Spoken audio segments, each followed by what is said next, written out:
is Raina Campbell, your Chief Dream Driver, and welcome to the No Parking Podcast, where through conversations and discussions with creators like yourself, we'll find interesting approaches to help you take your dreams out of park, put them in drive, and ride towards success.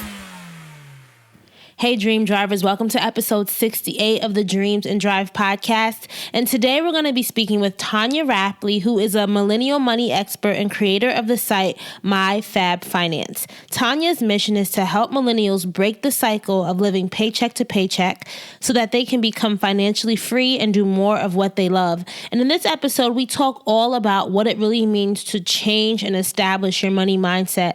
Tonya starts off with sharing her personal dream driving story, and I think it could be really inspiring to a lot of us who may not have always been where we are today. And Tonya opens up about how that transition in the early part of her life post-college really led her to who she is today and what she's doing, the women and the individuals that she's able to help because of that.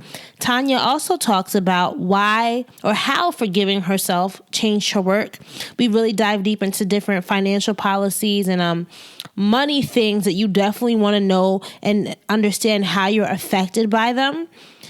Tonya opens up about the difference between being self-employed versus having a business, working with brands and having multiple revenue streams, and some of the challenges that you can face when scaling a business and what to do to work through those challenges. So I really hope that you guys enjoy this one. It's going to be a mixture of things. The theme will be changing your money mindset, but all in all, Tonya's story is just downright engaging, inspirational, and motivational. If you want today's show notes, you can go to dreamsanddrive.com and click on episode 68 to get links to some of the resources that Tonya mentions today. I also invite you guys to follow us on social at Dreams and Drive, and you can use the hashtag Dreams and Drive if you want to engage there as well. Last but not least, if you want to join our Dreams and Drive community, all you have to do is go to dreamsanddrive.com/join. I hope that you guys enjoy this episode, so let's get to it. Hi, Tonya. Welcome to this episode of Dreams and Drive. I'm so excited to chat with you tonight. Thank you so much for having me. I'm looking forward. I know this is a long time coming. I feel like, we connected back in December via episode 56, guest Tola Lawal, and now we are here making this happen. Yeah, Tola is the homie. We've been friends for quite some time. And so that's great that she connected me with you. Yeah, after our interview, she sent me an email like, you have to interview Tonya. She's so dope. And you could hear her voice saying it. You know how she speaks. So yeah. Oh, that's my sweet pea. All right, Tonya. So I love to start all our chats with the same questions for anyone listening in for the first time. I think it's really important to go back to the early days, right? To think about who you were as a child. So Tonya, tell me, what inspired you as a little kid? If I were to say who was Tonya, the 7-year-old, 8-year-old, what would you say? Oh, she was getting in trouble for talking too much in class. It's so funny because I grew up to 2 military parents, and I went to school in Oklahoma City, Oklahoma. Was the only black kid in my class most of the time, but I had so many friends and I was extremely social. I don't know. I wouldn't say that I didn't see color because my mother was one of those parents who you are a little black girl, this is what you are. But I had so many friends and I was always getting in trouble. And then there came a point where my parents got tired of reprimanding me. So they put me in public speaking competitions at my church. And so that's what I was doing. Public speaking competitions at your church. That is the first time I've ever heard of that combination. Where did you grow up? That was in Oklahoma. It was these poems. These kids would recite poems. You remember, I don't even know if they were biblical poems or whatever. Of course, I guess I don't remember them now. Mm-hmm. But you would get a poem or your parents would select a poem for you and then you would recite it and they actually gave out trophies and everything. Did you win any of them? I don't remember what I placed, but I got trophies. So I had trophies for it. People would come to my room and be like, are those trophies for basketball? Like, no, actually it's my public speaking stuff. Because I played basketball too, but I wasn't that good. So when you were a child, did you have any dreams back then? Like, did you have an occupation or did you see yourself becoming something when you grew up? So I'm a Gemini, and that would change with the wind. So there was one time I had a friend, her mother was an attorney, and that was my goal, to be an attorney. And then I'm trying to think, it's not really clear to me what I wanted to become until I got to high school. And then in high school, my thing was I wanted to be a dentist. And then I got to college. I was actually a pre-dentistry major, and then I looked at the curriculum and realized it included a whole lot of math. Oh, no. And that's when I said, no, this is not going to work. This is, And so that's when I shifted gears and became a public administration major, because at that point I was getting into more social justice and activism and realized I wanted to be a change agent. So I went the public administration route. So it didn't really become clear to me until I went to college. And even when I got to college, doing a public administration degree, law school was the next high income earning opportunity. And I thought I wanted to be a lawyer. Had a professor pull me to the side, or one of my mentors actually, and he told me, just do research on the legal profession and ask a few people how they enjoy being lawyers. I don't think it's what you think it's going to be. And I did that, and I found out that attorneys had one of the highest suicide rates. Really? And wow. Yeah, they had one of the highest suicide rates and a very high job dissatisfaction rate.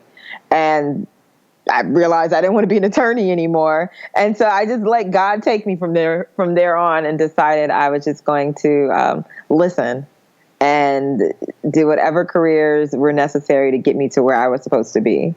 So I know, your post-college time was also a time that also was a period in your life where you learned a lot about yourself and learned a lot about what you were capable of doing, especially when it came to changing your circumstances. Can you kind of walk us through that moment in your life, or those lessons that you learned during this period in your life, and how it helped shape who you are today and what you defined as your purpose now? Hopefully that's not too long-winded of a question. No, and I hope I answer all the elements of it. If I leave anything out, let me know. And so I was actually, my hardship came during my last year of college. That's when I was in an abusive relationship. And up until then, things have pretty much been roses for me. I mean, outside of small college stuff, I came from a pretty stable home and so forth. But that was my first real duress in my life. That was the first real challenge where I found out what I was made out of, because it was a very physical relationship. And there were times where I was literally fighting back for my life. And so at that point, I tapped into my own power and realized how strong I was and realized how resilient I was, but also in my ability to choose and make decisions and to change my life. I think one thing about me is I've always utilized my ability to make decisions. It hasn't ever been, well, this is what someone said I need to do, so this is what I'm going to do. Like, I gave up a college scholarship 2 years into school because I said I didn't want to go to school in North Carolina anymore, and I transferred to school in Miami. So I've always owned my own choices, and in that situation, that was a really big decision for me, walking away from that relationship, because I got into that relationship because I chose him over me, and then I had to flip the pendulum and choose myself and choose my happiness. So I ended up leaving that relationship, moved to New York City. I moved back home to North Carolina to get my life together, and then moved to New York City. And then when I moved to New York City, there was a whole other, there were other decisions that I ended up having to make. I ended up getting married to someone, and we were married for less than a year. In that situation, realized, Tonya, you have to choose you, because I wasn't happy with that person. They were doing everything they could to change who I was, and I wasn't being true to who I was. And so that was another situation where I had to realize I don't believe in being unhappy, and I'm going to choose myself. So in leaving that relationship, I also found my job working at the YWCA, where I was working with women from all different backgrounds, low income, women who were extremely successful in their careers, and this was their retirement home. It wasn't a retirement home per se, but they had retired there at the YWCA. And that was when I really came face to face with my finances and the financial mess that I had created when I was in my abusive relationship. And that's where My Fab Finance was born. So My Fab Finance was born just out of making a bunch of mistakes. I mean, there was this time before I got married in New York, I was one of those downtown kids. And so God carried me. I will honestly say that when I moved to New York City, because I did not have a job, I had $500 in my bank account. I had been laid off from my 9 to 5. So I was on unemployment when I moved here. And that unemployment lasted me for about 2 years while I figured out what I wanted and needed to do. And then from there, I went into my job at the YWCA. And so I feel like it was kind of a holdover, because there was not one night during that time I went hungry or wondered where I was going to sleep at. And New York is such an incredibly tough city. And that just is a testament to, I feel like God was holding me for the YWCA so I could create My Fab Finance. No, that really is true, because, we've interviewed people on the show who talk about, New York City is that concrete jungle sometimes, and they can either make it or make you or break you. So it's so inspiring to hear that throughout those 2 years of transition for you, you were able to continue to still keep afloat. Not many people can say that. Yeah, it wasn't me. It wasn't me. It definitely wasn't. It wasn't all me. There were just amazing people who were put in my life during that time. And when I told my mom I was going to move to New York, because I've always been one to make my own decisions. So when I told my mom I was going to move to New York, she told me that city is going to chew you up and spit you out. And I was like, what? You don't know who you raised. And, I spoke to her about it a few months ago. And she told me, you made me eat my words, because I came here and have accomplished so much being here within the past 9 years. Mm-hmm. What was your mindset those 2 years of figuring out? Like, what were the things that you were telling yourself each day to just make it to the next day? Raina, I wish I had something inspiring to say. It really Keep it real. It really was YOLO. It was YOLO. You can't take none of this with you. It really was that mindset, like live life to the fullest, live and enjoy these experiences. You're young. You're in New York City. You're not going to get this time back. And to an extent, I'm so happy that I did that, because I definitely wouldn't feel comfortable doing that now. And it's a testament to, you can always pull it together. Like, you can always pull your life together. And I don't plan to be 20-year-old Tonya ever again, but I've had those experiences. Mm-hmm. And I met so many amazing people, tried out so many different things. I was managing an artist at the time, had a music blog. I was doing social media management. I lived so many lives during my 20s. And so I'm thankful for that, because I don't want for anything right now in my 30s. Like, I feel like I've lived, I feel comfortable working on my business, and don't feel like I'm missing out. And so I know a lot of people who are more financially responsible and astute, or were more financially responsible and astute in their 20s, and are more focused. They're like, oh my God, I can't believe she threw her 20s away. But everybody has their own story to live, and I'm really happy that I lived mine in that manner. No, that's so true. And I feel like one of the things is, it's so important to explore, because I'm pretty sure through that exploration and just doing things and living YOLO, you were able to really learn more about yourself, because as you said earlier, in your 20s, you had chose other people over yourself. You know what I mean? Yeah, exactly. Exactly. And it was empowering. And it was a golden time. I met Tola at that time. I met a lot of my friends that I have now. And I always jokingly say that the friends that I had then are my OGs, because they got to witness the transition. And it's so funny to me, even now, when I look at, like, I was in a coffee table book called Party New York City. And I look at me then, and then I look at my Black Enterprise cover, and my transformation really has been at the forefront. Like, people have witnessed my transformation. And it also says a lot, because a lot of times people don't want to see you transform, or, they have something negative to say. Like, oh, you think you this now? Oh, you think you know money now? And people have been so responsive, so supportive, and so helpful during this transition period as I transitioned into the woman I am today. What's the toughest lesson that you had to learn during those years of transition? Ooh, the toughest lesson. I would say, you aren't for everybody, and everybody isn't for you. I learned that, and I have to remind myself that on a regular basis, because, as I said, as a kid, I was really social and wanted everyone to like me. And then as an adult, I had to realize that everybody wasn't my person and I wasn't everybody else's person. And when you try to force it, I always live by insincerity has no longevity.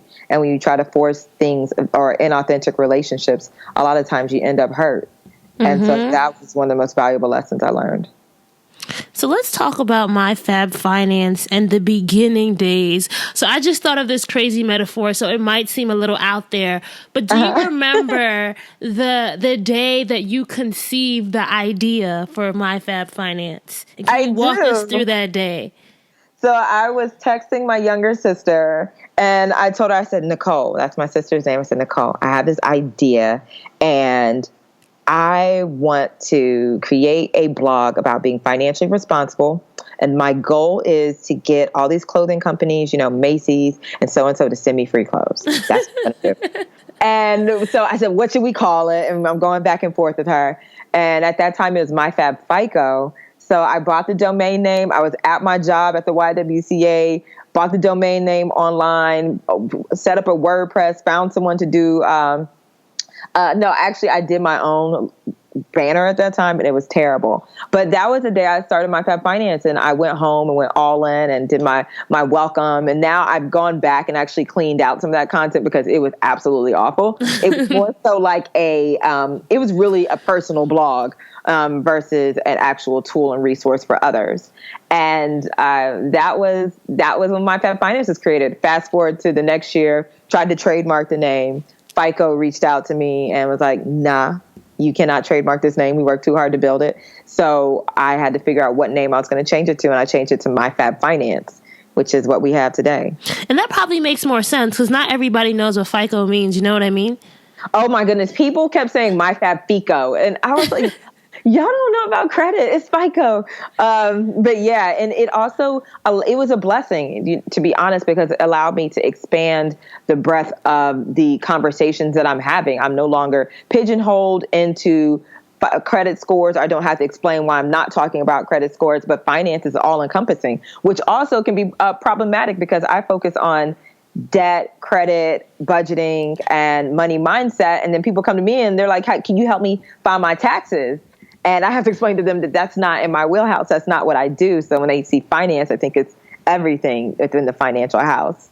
You know what, though? I think that also speaks to just people's general lack of financial literacy. And that's something that I was actually talking about with one of my previous guests on the show, Lana Boone, who has the company Curly Clips, is we were talking about how a lot of us sometimes just until we start businesses or until we want to have our own endeavors, we don't really know the difference between, like taxes you have to file versus credit scores, all that stuff. There's just a lack of financial literacy sometimes. I think it's something that we don't learn in school unless you are a finance major. So I can definitely understand why people jumble it all together. But it just speaks to that general, that general need within society at the same time. Absolutely. The going assumption is money and all things money. You should, if you're going to talk about money, you obviously know about all things money. And that can't be further from the truth. It's similar to doctors and healthcare practitioners. They're in the healthcare industry, but you're oncologist, or if you have an oncologist, they're not an optometrist, and the optometrist is not a gynecologist. There are still specialists within the healthcare field. And the same thing within personal finance. Personal finance, and while budgeting and debt and credit are simple, you still would like to work with someone who is specialized in those areas.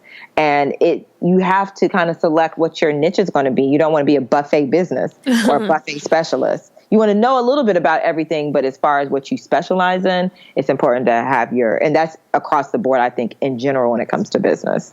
Definitely. And one of your specialties is money mindset, right? Practicing or making, I don't want to say making your money mindset, defining your money mindset. Is that a way to say it? Or what would be the appropriate way to say that?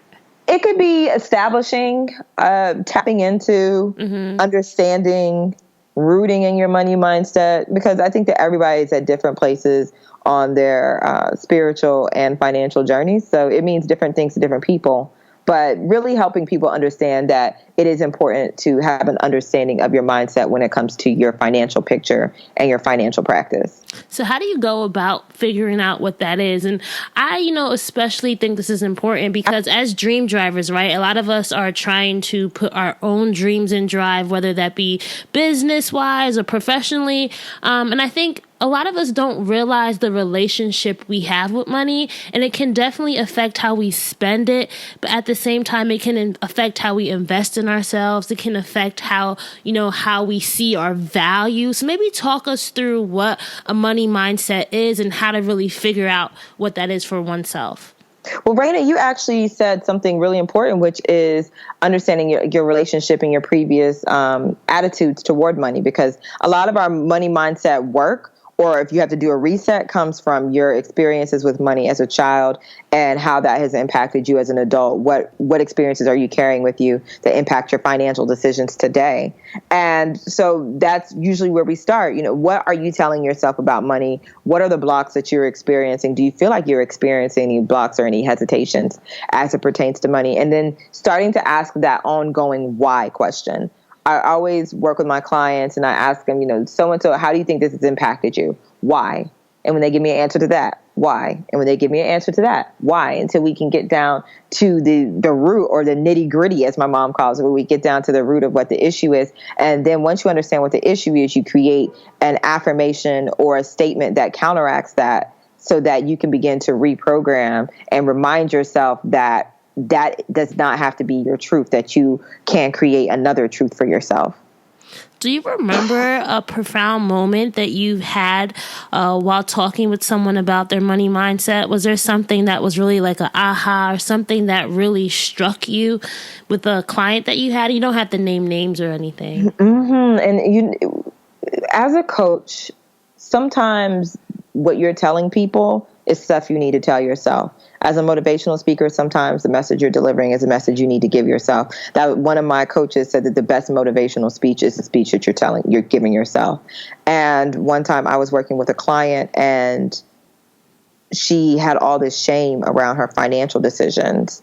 And I was encouraging her to release that shame, let it go. Like, you stop shaming yourself about this. You're human. You're just making these decisions based on what you've been taught and what you've seen, but you can create a new situation for yourself and a new scenario for your family. And in telling her to forgive herself, I realized that there was so much that I hadn't forgiven myself for. And after I got the phone, I had to go to the bathroom and cry it out, because I realized that from my abusive relationship that I was in, I had never forgiven myself for being in that relationship, for feeling like I did something that was beyond me, beneath me, mm-hmm. as well as how it compromised my own finances. So that was one of my biggest aha moments, was just realizing that I needed to heal myself while I was doing work and helping others heal. And when you had that realization for yourself, how do you think that changed your work moving forward? Oh, I'm so much more compassionate, and understanding of that process and what it feels like to hold yourself overly accountable. But I'm also more authentic, because it allowed me to identify with her on a different level, mm-hmm. and understand that that is something that people are looking for when it comes to personal finance, and airing something out as intimate as money. They need to have someone that understands or connects with them at a deeper level than just, I know money. And so that really just allowed me to be more authentic in the work that I was doing.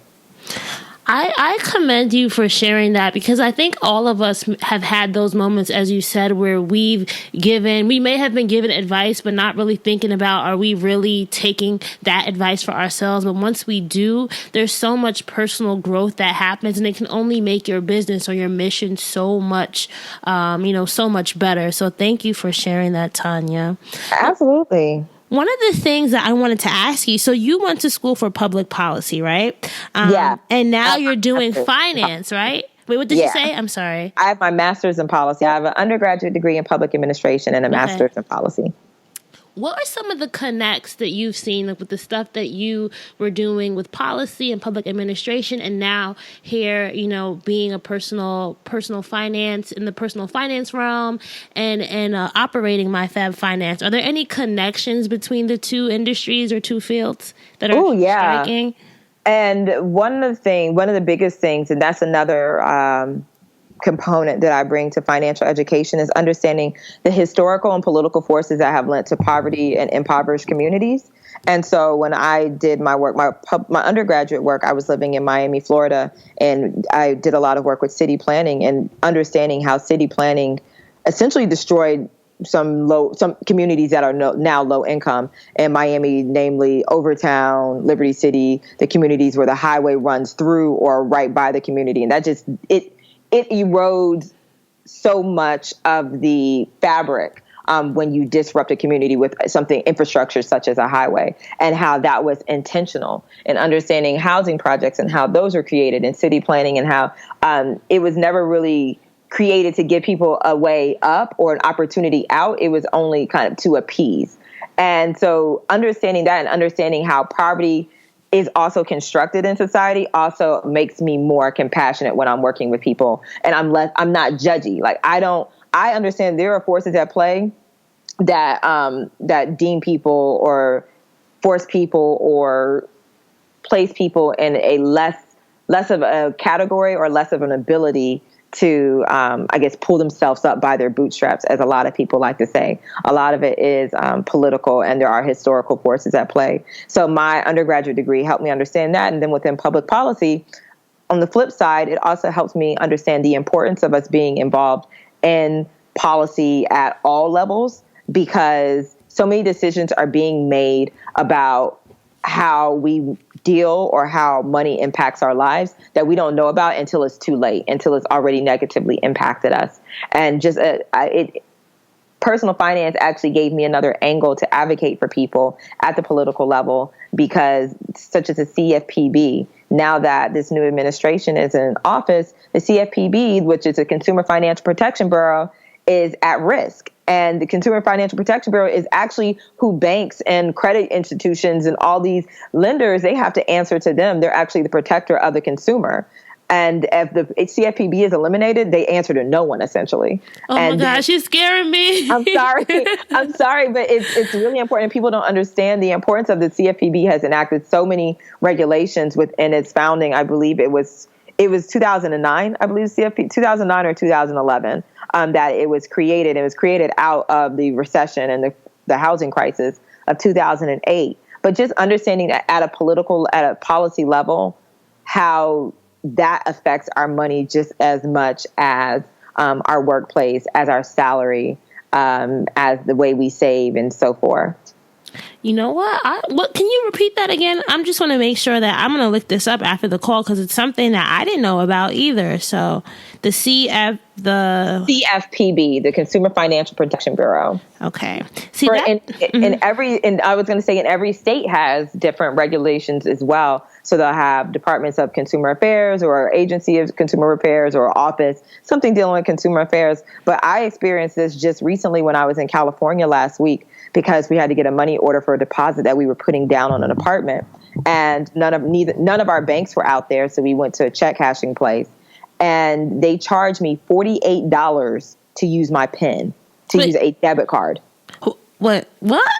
$48 at a check cashing place? Debit card, yes, and that can't happen in New York City. But if it happened in California. Yeah, because New York City has strong state regulations, whereas California doesn't have those same strong state regulations.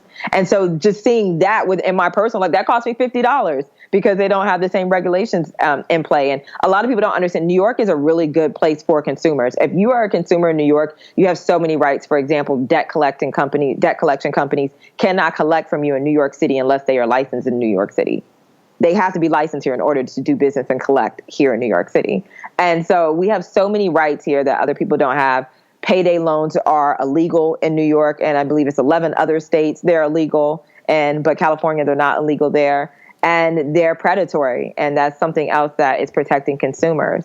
And so, yes, the CFPB, hopefully it withstands this administration. We have a lot of bankers coming in and a lot of business interests now on this upcoming administration. So I don't know how it's going to be impacted. And of course, they are going to want their interests represented and not really look out for the consumer if it goes against their bottom line. So we'll see how it plays out. All we can do is hope, because we're hoping for a lot of things with this administration. I don't want to get into politics, but you guys know how I feel when I say we're hoping. Yeah, it's unpredictable. We really don't know what's going to happen. We don't know if he's going to be everything that he promised to be, or if he's going to be different than what he promised to be, or we don't know what's going to happen. But all I can say is mind your money. That's all I can tell people is mind your money. And I personally am preparing for another housing crisis.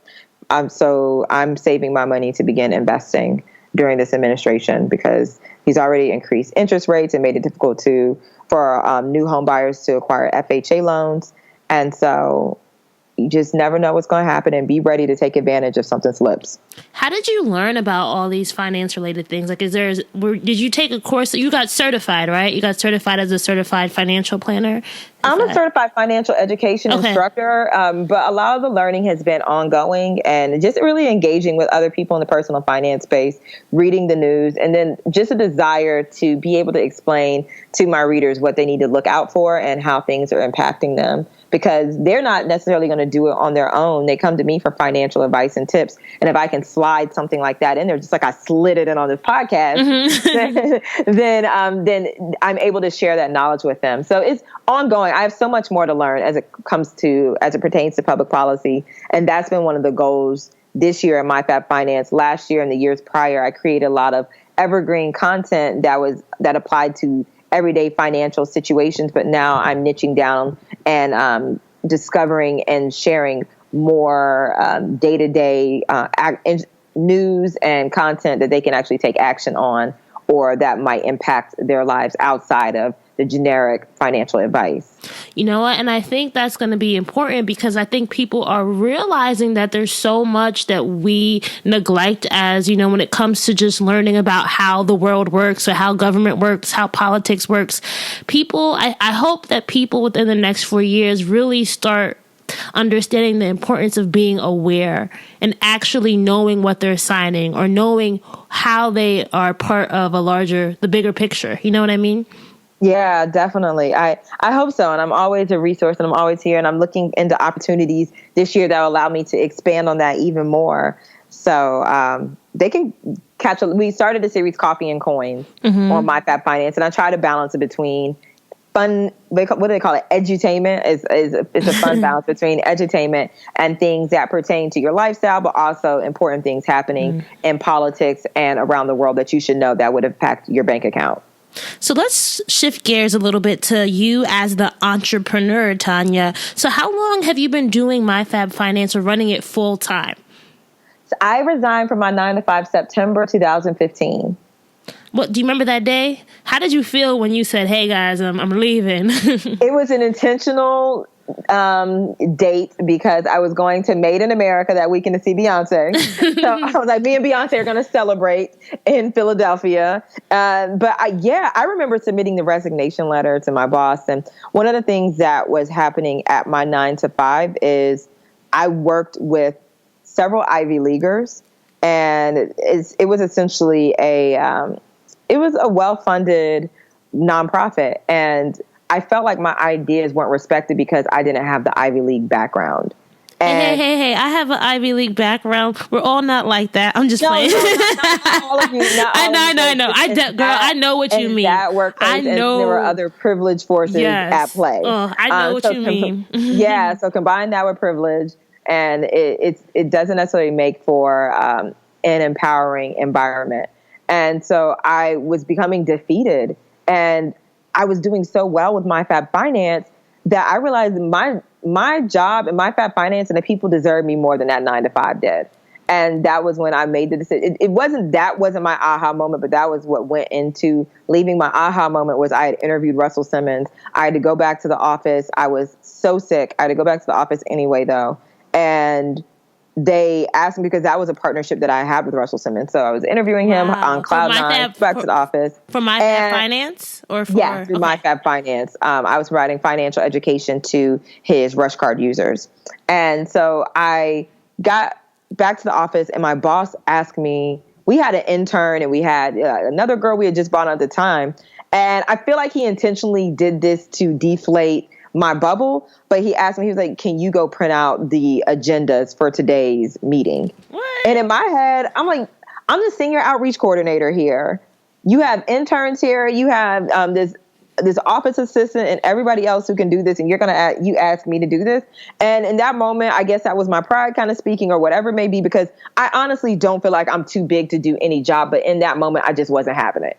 And I went and called my mom and talked to my mom about it. She's like, look, you have a master's degree, you have experience, you can always find a job. You might as well go ahead. Like, you're doing well with My Fab Finance, go ahead. And my mom, who's career military, who is not the biggest advocate of entrepreneurship, when she told me that, I was like, oh, it's time to go. And so that's when I went to the office, went to that meeting, over it, went home early, crafted my resignation letter, and submitted it the next day. How long were you gone after that? How long was I gone from the job? I'm sorry. What I meant, I just went Jamaican on you. I'm sorry. How long? I'm trying to say. Okay. How long has Fab Finance been in operation before? No. So when did you leave? So you took in you gave him the resignation letter. So how many days later did you leave the job? That's what I gave him sufficient 2 weeks. I gave him sufficient because I had already been planning. That was another thing. Like, I had already been building my flight fund, and that's the beautiful thing about having that flight fund, is that when you're ready and when you're just over it, you can go ahead and use your right, implement your right to use it. And so, yeah, I had already been working on my resignation, but I just got a $15,000 raise. So I plan to stay around a little longer and do a few more things with that added income, but decided to leave. And I'm happy I did.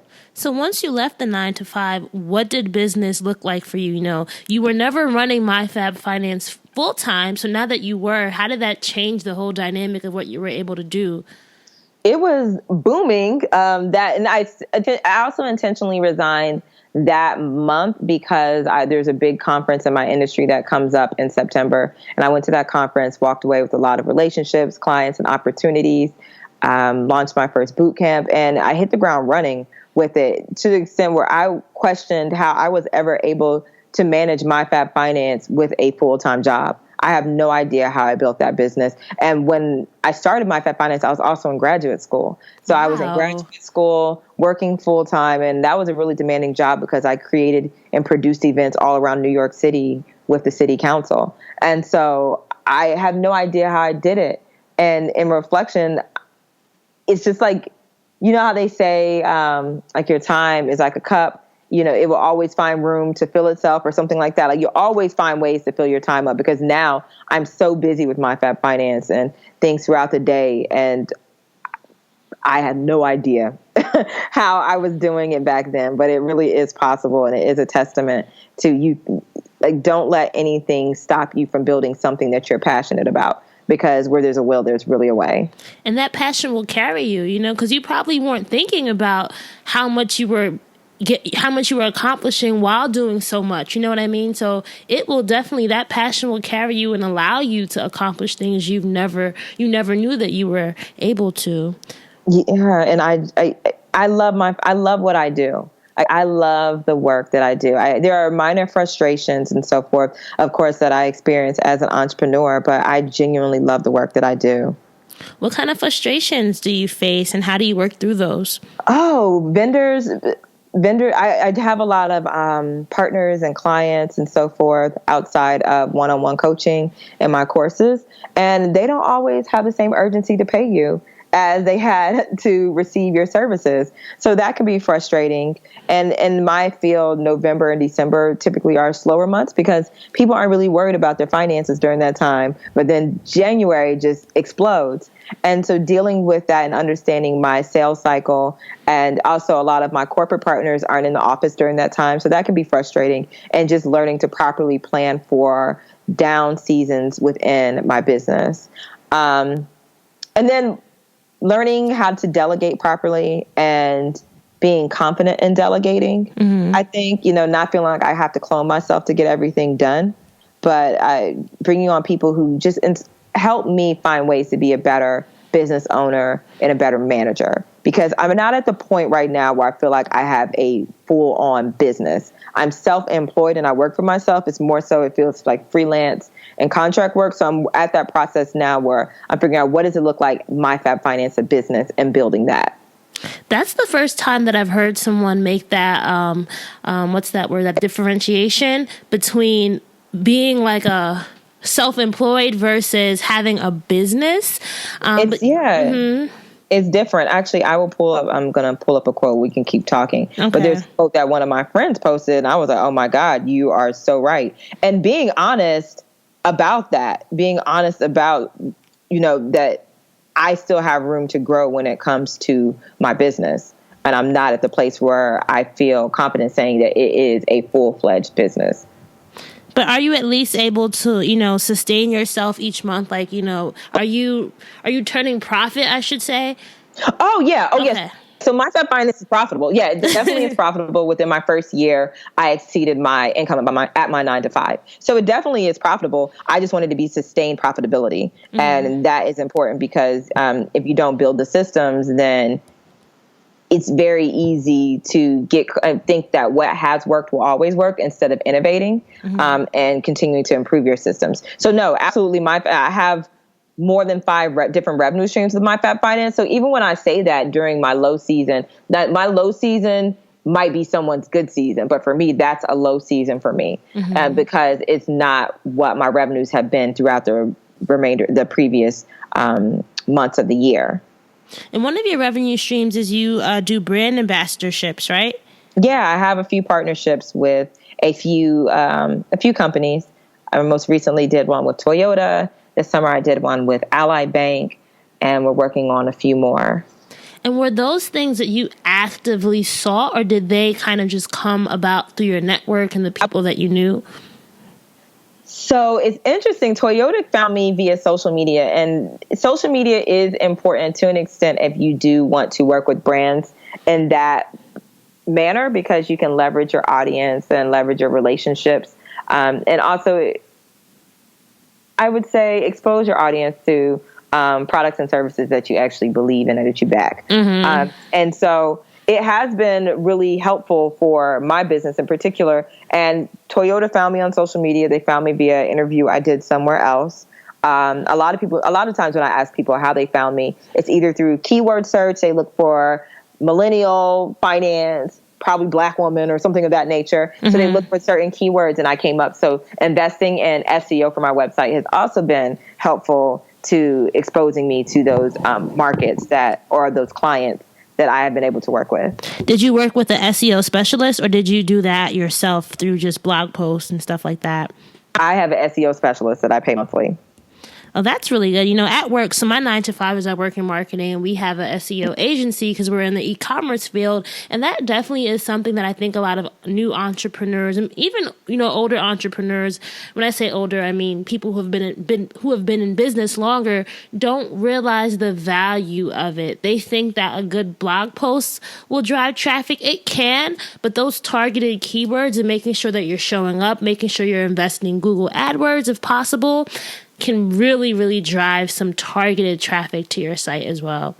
Understanding keywords are so important if you have a site. It is no longer build it and they will come. It really isn't. And sometimes you do have to be intentional about bringing traffic into your audience. I have one post that we did, and it was a very SEO intentional post. To this day, we did that 2 years ago, and to this day, it's still one of the number one posts on my site.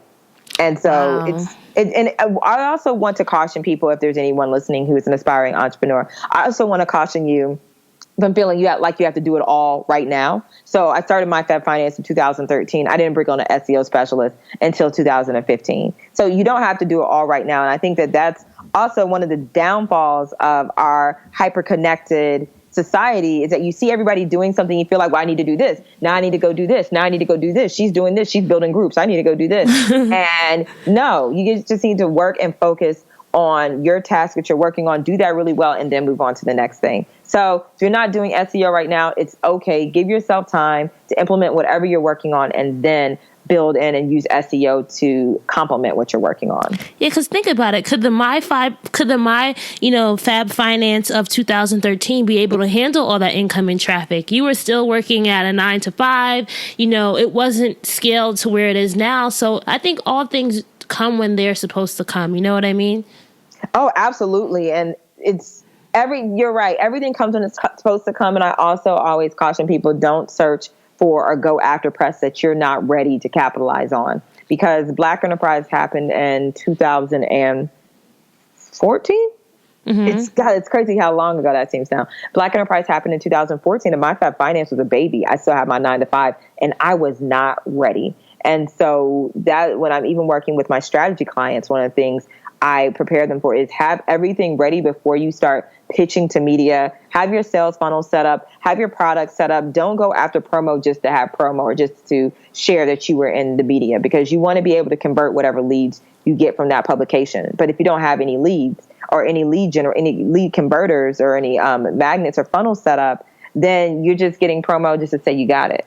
And you're not able to convert that into dollars or profit for your business. Were there any other investments that you're making now that have really helped you grow your business? Learning what your weaknesses are and investing in those. Learning what your weaknesses are and being honest with yourself. So one of the things that I am working with a systems coach, because being the Gemini that I am, I'm very airy, and I'm just like, oh, that sounds great. Let's do it. And then we'll do it, and I'll realize we don't have a system set up. And then they say, let's do it again. And I'm like, oh, how do we do that? And so working with someone who is helping me set up my systems, as well as I realized that public speaking was something else that I wanted to build out as far as my revenue streams and my opportunities. And so I also brought on a public speaking coach to help me not only with my speaking engagements and structuring my presentations, but also understanding the business of public speaking and how to market yourself as a speaker. So just really understand, identifying what your goals are, what your shortages are as it means, or how your shortages would impact your ability to attain that goal, and then finding help to help you fulfill those shortages or address them. Were you able to find the quote? I realized that you were pulling up a quote, and I think we started talking and you didn't read it. Yes. Yes, I think I did. Okay. But he has several up here, and they're really dense. So I don't want to reading one and be like, oh, no, this is the wrong one. But I mean, it really wasn't. There's a differentiation that a lot of people think that they have a business, and really they are just self-employed or a contractor, when in fact they don't have a business.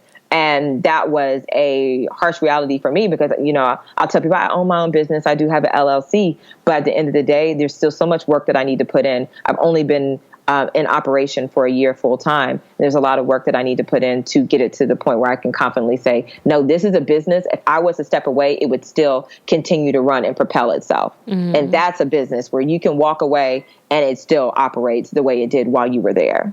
Who's your business hero? Or do you have one, I should say? My business hero, Oprah. Yes. She's everyone's hero. I was listening to the Making Oprah podcast. Love that. People told me to listen to it. And I'm actually moving to California next week. And one of the things that she said in that podcast was she explored her options when it came to the next metropolitan area that she was going to go to, because she knew that she needed to go to a larger market, but vibrationally, New York City was not the market for her. And that was one of the reasons I decided to move to California, because I felt like vibrationally, New York City was no longer for me. And so when she said that, I said, Oprah, girl. Me too, Oprah. Vibing. So yes, absolutely. Oprah, I have so much respect for what she's built. I have a really close friend, Trisha Lee. She's not Oprah, but she's amazing. She owned Polish Bar Brooklyn here in New York City. She was here in Brooklyn. Mm-hmm. She is one of the first Black women-owned upscale nail boutiques here in this area. And she's since transitioned into a career in real estate. But Trisha Lee is one of those women who showed me what is possible and what it means to move like a boss. And I think there are a lot of people who are not widely recognized heroes or champions, and they're just as effective or they're just as bossy. And she's one of those people that she is just so graceful and demands and knows her worth. And I have learned so much from just being in her presence. So she's also one of my business inspirations. I'm going to have to look her up. I've definitely heard of the Polish Bar, but I haven't heard of Trisha Lee. So I love learning about people and their stories. So she will be on my next Google search night. Cause I have nights, you know how you just want to learn about something, you just Google it till you can't learn anymore. Yes, you just go down the Google tunnel, and then you're like, I get to this YouTube video of these kids dancing in the street. It just happens. So, and that's when it stops. You're like, I got to pull myself back and just get it together. But yes. So I was looking up different interview question inspirations, and I saw this interview question that I'm going to steal from someone else. I don't remember who it was, but I thought it was pretty cool. So you mentioned, having faith in God. So I'm going to assume that you believe in God. And so this question is, let's say you meet God in heaven, right? What do you want him to say about the way you lived your life? You lived exactly how I designed you to. That's important to me. I always tell people that I am here to be the person that God put me here to be. And I want God to say that that's exactly how I wanted you to live your life. Love it. And when you feel like giving up, Tonya, because I know, this road to entrepreneurship and having your own company is not always filled with sunny days. Or in those days when you feel like giving up, what keeps you going? That's so funny. I have another friend who is in the fintech space, and me and her always joke that one day we're just going to say, you know what, forget this. I'm going to drive Uber. Y'all can solve your own problems. I'm going to drive an Uber. But no, I mean, how much I love this work, that really drives me. How much I love the freedom that I'm afforded, the lives that I'm changing, the lives that are impacted, and the women and men and the young millennials who are owning their power as a result of experiencing the work that I do or experiencing me. And that keeps me going. And showing my children that you can build something, that you might not be the best mathematician, or, you didn't go to business school or whatever maybe, but you can still build something. And that's really important to me. Thank you. So let's go into our lightning round, Tonya. So this part of the interview, I'm going to give you a prompt, and I want you to tell me the first word that comes to mind. And this is sticking with our whole dreams and drive metaphor, okay? Okay. So the first word is park. Tesla. Reverse. Ford. Neutral. Brown. And then last but not least, drive. Fast. All right, if you want to be a dream driver, you have to have your keys to success. So Tonya, tell me 3 things that you think every dream driver needs in their toolkit before they hit the road. 3 things. You need faith and spiritual grounding. You need something that grounds you to something bigger than you, because you will need all the support and encouragement and love and everything that might not come from others, but you pull it from your source. So you need that. You need a plan. It's really important to have some type of plan. You might not have all the details laid out, but to have some basic idea of, this is how I'm going to start doing this. This is how I would like for it to go. And this is what I will do if it doesn't work out. You need some type of plan. And then the last one I would say is, you need resources and the ability to leverage your resources. So resources don't always have to be monetary. They can be educational opportunities. They can be relationships that you have with others. It can be information that you already have, but you need resources and an understanding of how to leverage those resources to get you to the next level. Thank you. Thank you so much, Tonya. And tell our dream drivers where they can find you online if they want to connect with you. Yes, I would love for people to connect with me. Let me know if there's anything that resonated with you from this podcast, or if there's ever anything you want me to expand upon. You can find me on all social media platforms as My Fab Finance. I am uniformly branded. So it's My Fab Finance. And if anybody wants to email me, I love, fan mail, or even if it's critique mail, you can email me at info@myfabfinance.com. Thank you so much, Tonya. Thank you for having me. I know we went a little longer, but I really felt like I was talking to a friend. All right, so that's a wrap for episode 68 with Tonya Rapley. I hope that you guys enjoyed hearing her share her personal dream driving story as well as her keys to success. It is possible to change your money mindset and to redefine your life and the way that you really attack your entrepreneurship and your brand. So take Tonya's story as an example, as motivation, that you can also do it in your own life. Because I know that there were a lot of things that she mentioned that really resonated with me and made me really think about how I can implement some of the tools and strategies that she mentioned. If you want today's show notes, please go to dreamsanddrive.com and click on episode 68, and you can get all the links to everything that we mentioned in the episode right there. If you haven't already, make sure that you are subscribed to us wherever you're listening to us. So whether that be iTunes, SoundCloud, Google Play, Stitcher, TuneIn, hit the subscribe button so that you get updates every time we have a new episode. And please, please, please, please, please make sure to follow us on social. We're across the board: Twitter, Instagram, and Facebook at Dreams and Drive. I truly appreciate it if you follow us and use the hashtag Dreams and Drive to talk about episodes or to share your own content, and I'll be sure to repost. If you didn't get to listen to episode 67 with Rob Hill Sr., go back and listen to that one. It's really good. I'm not just saying that because I recorded it. It's actually an episode that I did 2 years ago with him for my Brand Maker series, but I kind of repurposed it and recycled it for Dreams and Drive. So I hope that you guys find that one useful. Anyway, keep dreaming, keep driving, and we'll chat again in episode 69.